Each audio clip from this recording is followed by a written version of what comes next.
Jepang beri ancaman gugup di laga terakhir melawan Indonesia. Shin Tae-yong kerahkan 7 pemain naturalisasi.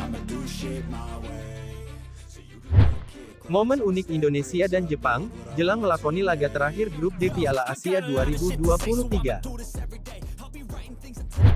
Tiba di Qatar, Erick Thohir bakar semangat juang Garuda tumbangkan Jepang. Temanku yang baik hati, subscribe dulu, agar tidak ketinggalan berita Timnas Indonesia. Tiba di Qatar, Erick Thohir bakar semangat juang Garuda tumbangkan Jepang.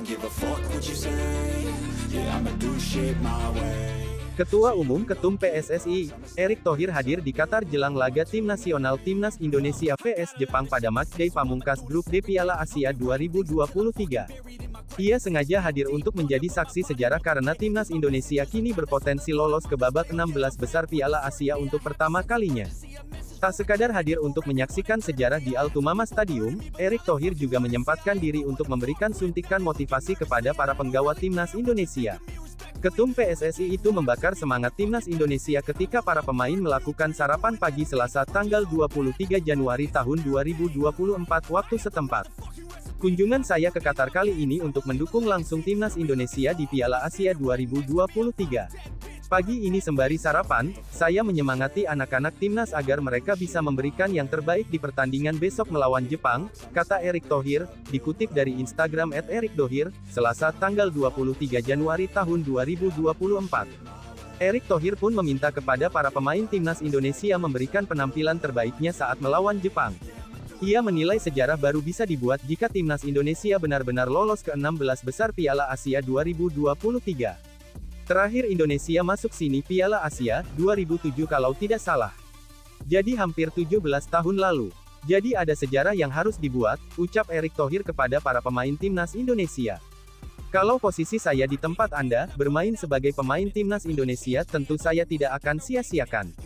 Tidak hanya diri Anda sendiri, keluarga Anda, masyarakat Indonesia, pasti ingin yang terbaik. Tapi stay humble, tambahnya. Berbicara terkait lawan Garuda, Erick Thohir sadar Jepang adalah lawan yang kuat, terbaik di Asia saat ini berdasarkan ranking FIFA. Namun, ia percaya selama fokus dan memberikan yang terbaik, Timnas Indonesia mampu menang atas Jepang. Tim Jepang bukan tim yang gampang untuk diserikan atau dikalahkan. Bisa enggak kita fokus 90 menit atau lebih? Fokus di strategi yang sudah disepakati. Sekecil apapun kesempatannya, harus diambil. Kehormatan saya sebagai ketum PSSI bisa hadir di sini, untuk bisa menyaksikan sejarah yang akan kalian buat. Terima kasih, ayo, sambung Erick Thohir.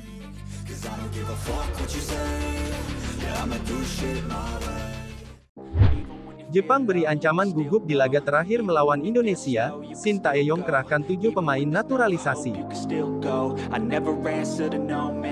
Timnas Indonesia membutuhkan tenaga terbaik untuk mencegah Jepang mengamuk pada laga terakhir fase grup. Shin Tae-yong hanya menurunkan 5 pemain naturalisasi saat Timnas Indonesia di luar dugaan membungkam Vietnam. Pertandingan kedua grup D Piala Asia 2023, Jumat tanggal 19 Januari tahun 2024 itu dimenangi Indonesia dengan skor 1-0. Adapun 5 pemain naturalisasi yang dikerahkan yaitu Justin Bubner, Jordi Amat, Sandy Walsh, Ivar Jenner, dan Rafael Struijk. Masih ada 2 pemain blasteran yang disimpan, yakni Elkan Bagot dan Sain Patinama. Adapun Mark Klokta dihitung lantaran sudah lama tinggal di Indonesia dan kini terpinggirkan dari skuad. Menghadapi Jepang, Shin Tae-yong membutuhkan tenaga terbaik untuk menyetop tim yang sedang marah. Tim Samurai Biru menelan kekalahan 1-2 dari Irak pada laga kedua, sehingga dipastikan gagal menjuarai grup. Laga terakhir yang seharusnya dibuat santai dan jadi ajang rotasi, kini berubah menjadi potensi pembantaian. Kapten Wataru Endo yang merumput di Liverpool memastikan timnya akan menghadapi Indonesia dengan berapi-api. Satu-satunya pilihan kami adalah menang, melawan Indonesia, ujar Endo dikutip dari The Japan Times. Kami bisa membicarakan mengenai taktik, tetapi kami harus kembali ke dasar dan bertarung. Kabar gembira bagi pelatih Haji Memoriyasu, bintang terbesar mereka Kaoru Mitoma sudah kembali berlatih.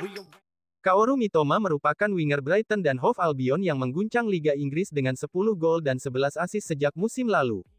Mitoma datang ke Piala Asia 2023 dalam kondisi cedera, dan diprediksi baru bermain pada fase gugur. Mengingat ia kini sudah menyentuh rumput latihan, bisa jadi Indonesia akan menjadi tim pertama yang dikoyak. Dalam kondisi tersebut, Shin Tae-yong bisa berhitung siapa pemain terbaik untuk menyetop Mitoma dan kawan-kawan. Sebagai contoh, apakah Asnawi dan Arhan menawarkan aspek defensif lebih baik ketimbang Sandy Walsh dan Sain Patinama?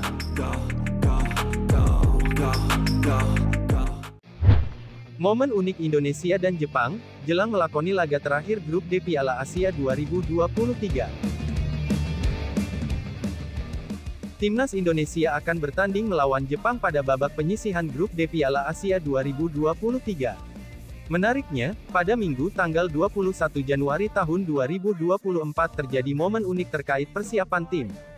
Timnas Indonesia tidak menggelar latihan di lapangan di hari tersebut. Mereka justru menghabiskan waktu di gym di hotel tempat mereka menginap untuk mengembalikan kondisi fisik pemain. Shin Tae-yong baru akan memimpin latihan tim pada Senin dan Selasa ini. Mereka akan melaksanakan latihan-latihan pukul 14 waktu Qatar untuk beradaptasi terkait cuaca. Laga melawan Jepang pada Rabu nanti akan dilaksanakan pukul 14.30 waktu setempat dan di bawah suhu 23 derajat Celcius. Sementara itu, pada sesi latihan Minggu, pelatih Jepang, Hajime Moriyasu, menggelar sesi diskusi sebelum latihan.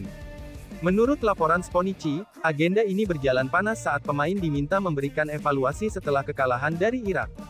Selama 30 menit mereka membahas kekalahan tersebut sebelum akhirnya turun ke lapangan. Hari itu tanggal 21 Januari tahun 2023 penuh dengan anomali. Pertemuan latihan berlangsung lebih dari 30 menit, yang terlama sejak tim tiba di negara ini. Di masa lalu, pertemuan tersebut sering diakhiri dengan ceramah dari para pelatih. Tetapi diskusi para pemain dikatakan berlangsung panas, bunyi laporan Sponichi. Anomali juga terjadi karena Jepang menggelar latihan tertutup di lapangan. Pemandangan ini juga sempat diterima oleh Sponichi saat meliput latihan tim berjuluk Samurai Biru tersebut. Kondisi ini jadi sinyal bahwa mereka akan benar-benar habis-habisan untuk melawan skuad Garuda. Apalagi, kekalahan mengejutkan atas Irak jadi momen Jepang masih memiliki celah yang bisa dimanfaatkan oleh lawan. Selain itu, tirai Moriyasu ditarik selama latihan. Dengan hanya 15 menit pertama sesi latihan yang terbuka untuk umum untuk pertama kalinya di luar konferensi pers resmi sehari sebelumnya, tulis laporan Sponichi.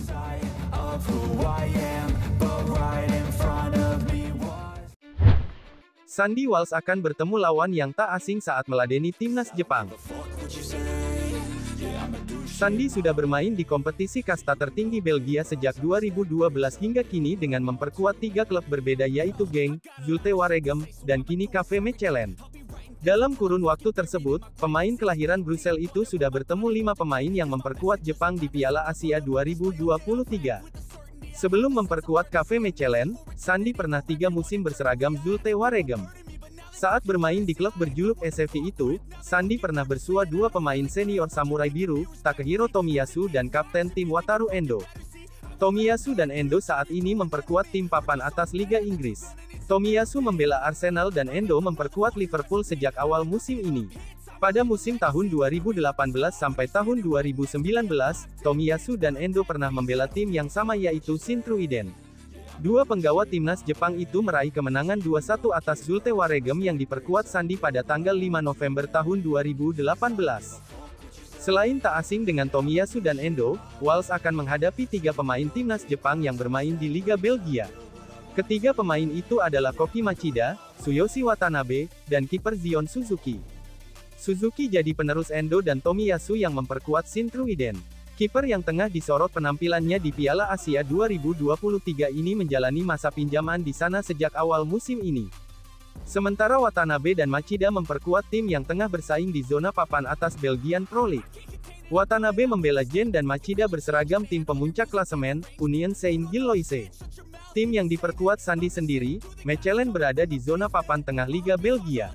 Tim asuhan Besnik Hasi itu mengoleksi 25 poin dari 21 pertandingan.